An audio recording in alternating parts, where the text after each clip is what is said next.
Welcome to Biology Crash Course Form 4 Chapter 4. Now we should talk about lipids. Now lipids is kind of like, it has more hydrogen bond than carbohydrate, and basically that's just it. So you can see a lot of function of it similar to the carbohydrate because of that particular interesting fact that it is basically just carbohydrate with more hydrogen bond.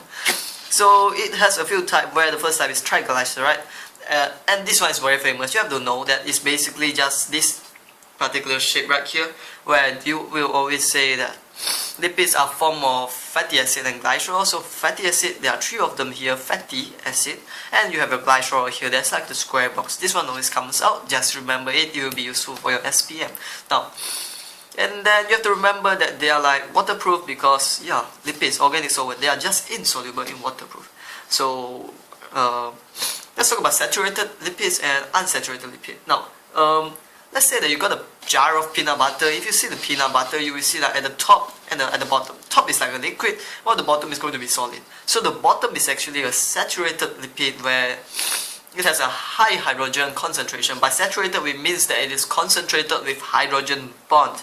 So basically at the bottom, they will have a high concentration of hydrogen atom. Not to say concentration, it's like all the chains, they are linked with the hydrogen.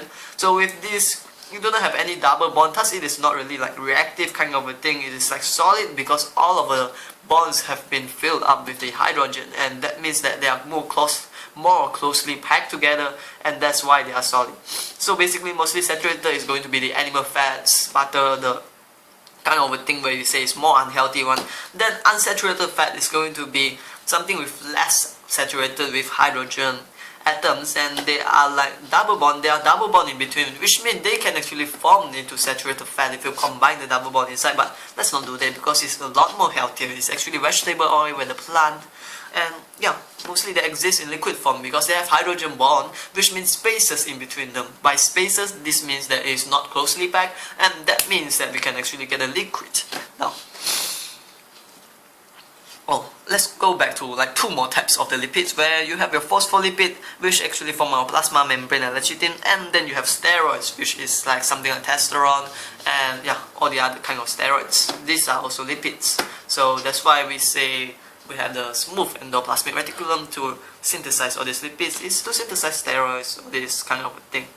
Yep.